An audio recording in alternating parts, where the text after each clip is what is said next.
The Doernbecher Freestyle series is an important part of sneaker culture and history. But is it the best thing in sneakers? We'll discuss this week on Fire Footwear.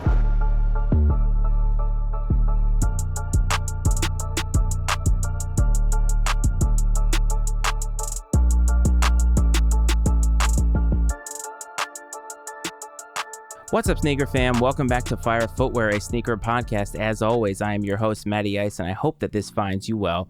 Last episode, we talked about Kanye, we talked about Yeezys, we talked about the future of the brand and of Kanye and all of the things surrounding Kanye and his legacy in the sneaker game. And while Kanye has had a major influence on the sneaker game, his actions of late have really sullied the positive influence he has had. These days, negativity seems to follow us around at every turn. You see it all the time on social media. Since the start of the pandemic, it seems as if it has been getting worse. Human behavior seems to have gone to the worst extremes of what we are capable of. With all of that constantly thrown in our face, it sometimes can feel as if the world is hopeless. I know that there are times when I'm on social media and I really feel like, man, can I just get a good story? Can I get something positive that's going to make me feel good today? Because when you see all the negative stories, it can get to you. It can get you down. This week, though, I want to go away from that negativity and I want to focus on something positive. The Doernbecher Freestyle series and its history. If you're a sneakerhead, you know exactly what I'm talking about, and you know exactly what that steeped history is in sneakers. The Doernbecher Freestyle series has been tied to sneakers for many years, almost 20 years, and the releases over the years have seen a lot of hype and a lot of attention. And this has really been happening since 2004, and at that time, Nike partnered with the Oregon Health and State University Doernbecher Children's Hospital. The initial collaboration was really stemming from a conversation that Michael Dougherty, who at the time was Nike's Director of Global Creative Presentation, had with his son. And what he asked his son was how could they give back to the hospital? How could he, as a representative of Nike, use Nike's influence, Nike's funding, Nike's power to give back to the children of this hospital, to give them better lives and better outlooks on their life? Today, Michael Dougherty serves on the board of directors for the Doernbecher Foundation, so he has clearly continued with that legacy and added a lot of value to the hospital. Over time, the collaboration has grown in both popularity and positivity. We've seen it already throughout the years. In my mind, it has allowed families the ability to have some of their care covered, and also the funds that have gone to this charity endeavor have allowed for the research that happens around these diseases. And a lot of these kids have more diseases than just cancer. And what these families go through, they need this research to come through for them. As we have grown more and more sophisticated in society, right now, the way that I'm recording to you has grown so much since they used to do radio back in the 50s and 60s. And that research needs to also take leaps and bounds so that these kids can have a better outlook on their life.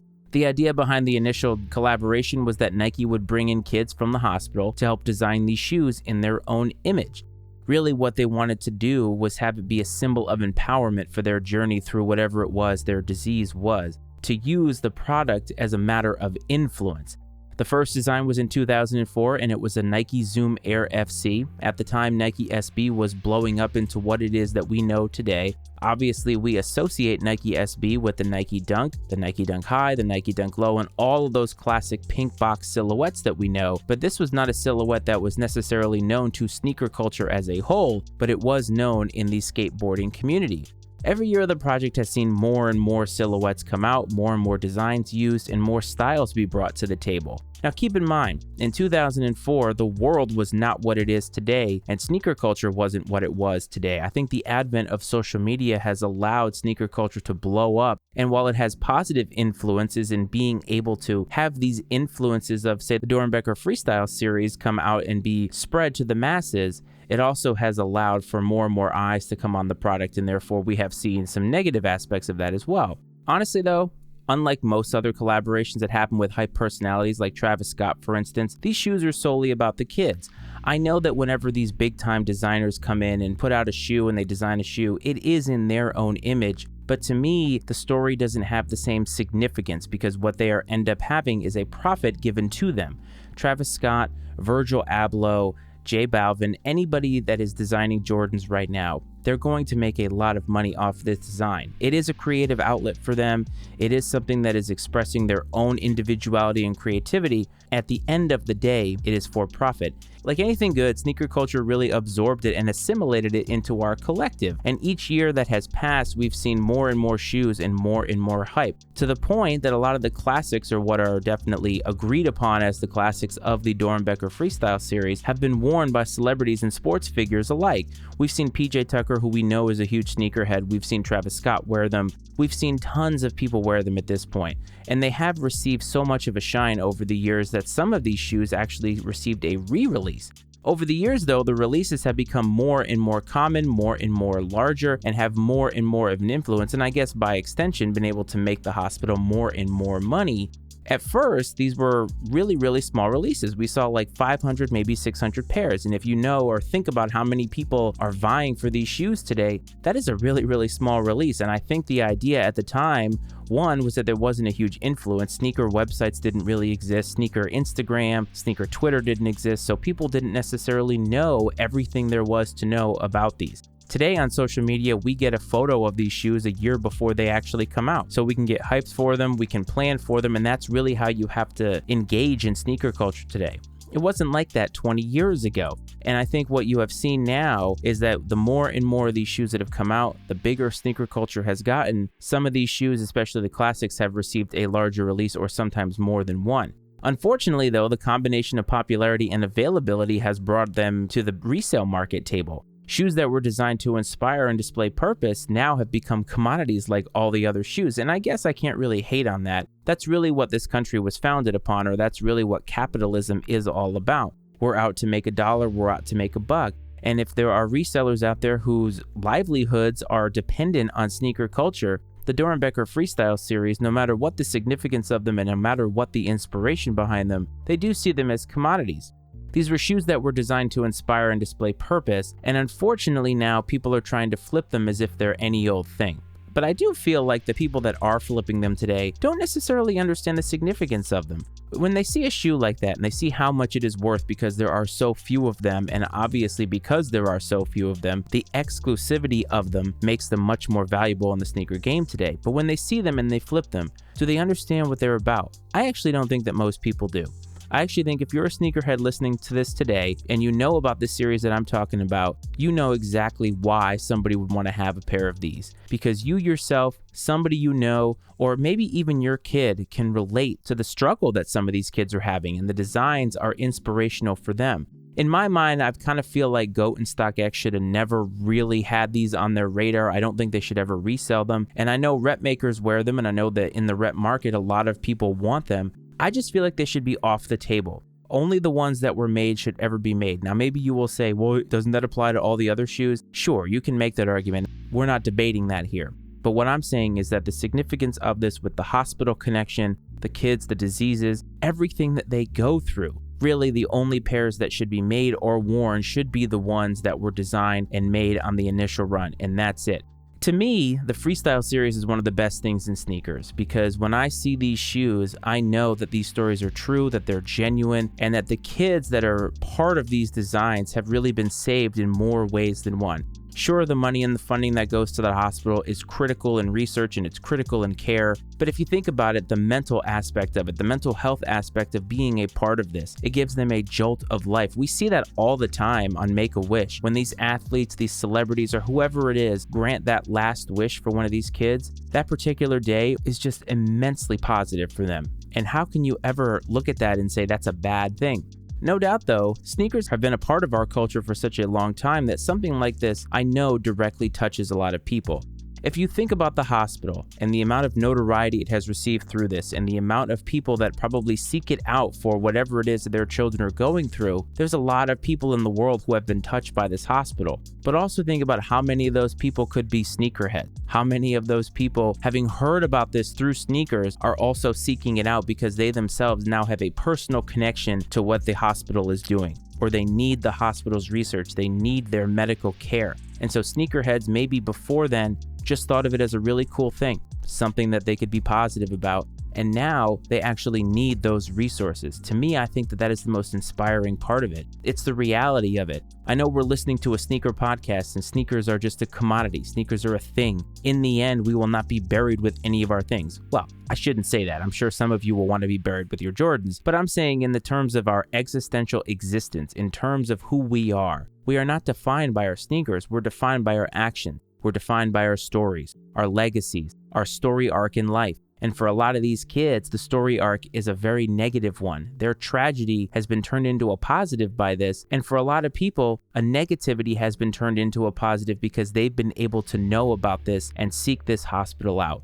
To me, that is so powerful, and I would love to hear stories about that, but we'll get to that later.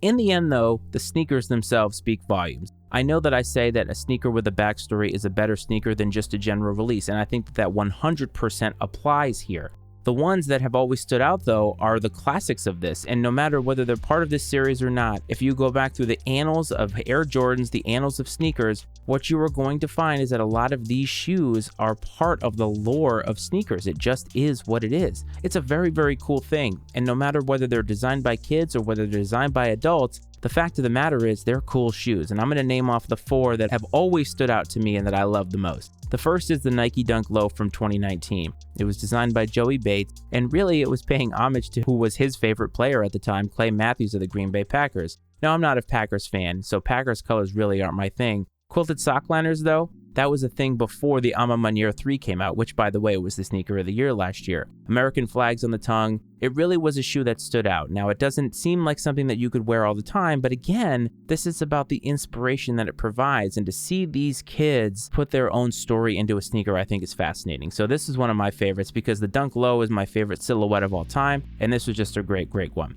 The Jordan 6 from 2009, designed by Jordan Dark, ironically. This is probably one of the most iconic ones. The beautiful blue suede, the red accents, the icy outsole. It's actually a very, very simple shoe. But PJ Tucker wore them on the court. I know that Travis Scott has been seen in them. These are some fire shoes. When you see them, if you don't know what they are or you don't know what they're a part of, you would look at them and objectively say, wow, that is a beautiful sneaker. And funnily enough, they had such a huge outpouring of positivity about how great that they were that Nike released them not once, but twice. And it was in a 10-year span. So that's pretty cool if you ask me. Another one that stands out from 2010 was the Jordan 3. That was designed by Cole Johnson. Now, I always thought that those kind of look like the DJ Khaled 3s, but when you really look at them, with the bright red upper, the gold pattern that's on the upper, the 3M, the icy outsole, I mean, 3s are iconic to begin with, and your mileage may vary depending on how much you like 3s, but when you see these, they stand out. Bright red, gold, it's just a beautiful shoe. And this was another one that got a second release. So not only did the Jordan 6, but the Jordan 3 as well. And how could it not? The Jordan 3 probably saved Jordan Brand. I did an episode on Tinker Hatfield way early when this was called Sneaker Love. And I talked about how he came in and with his design of the Jordan 3, which kind of does have some similarities to the Jordan 2. We'll discuss that maybe a little bit later this year. And the Jordan 3 kept Michael Jordan at Nike. And the rest, as they say, is history. I think we can all agree, though, that the Jordan 4 from 2011 is probably the best of the Doernbecher series. It was designed by Isaiah Scott, and honestly, it's just an iconic-looking Jordan 4 in general. The Jordan 4 is steeped in history, it's steeped in lore, steeped in stories, and this black laser-cut upper with the green wings, the neon green midsole, the blue netting, and the exposed stitching, and that Superman logo on the tongue. You can't mistake it for any other shoe. The Jordan 4 doesn't need any help in terms of history. The Jordan 4 is one of the most fire silhouettes ever made in Jordan Brand history. It's my favorite silhouette. Yeah, they're bulky, they're 80s, but that's kind of the allure, isn't it? And when you see these, they're beautiful.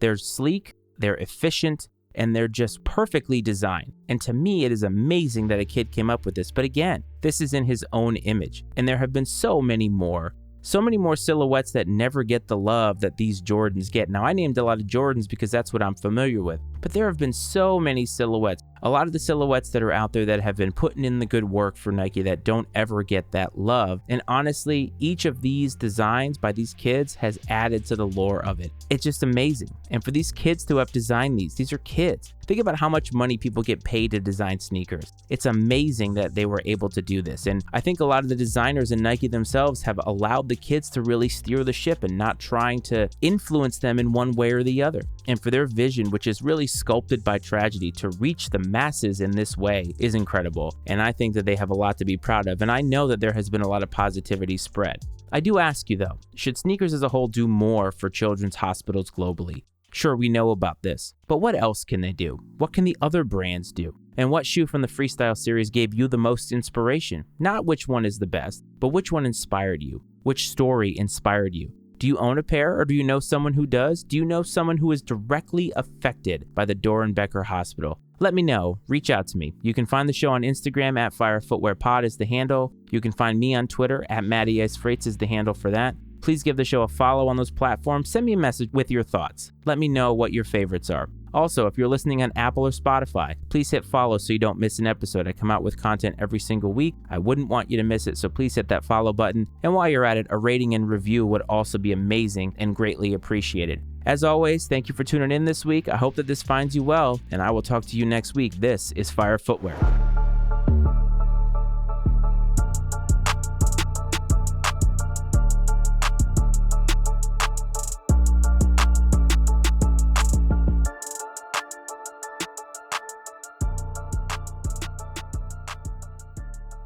The opinions and viewpoints expressed on Fire Footwear are those of Matt Frates and his guest, and not necessarily those of the Matty Ice Media Network. Fire Footwear is exclusively owned by Matt Frates and is brought to you by the Matty Ice Media Network.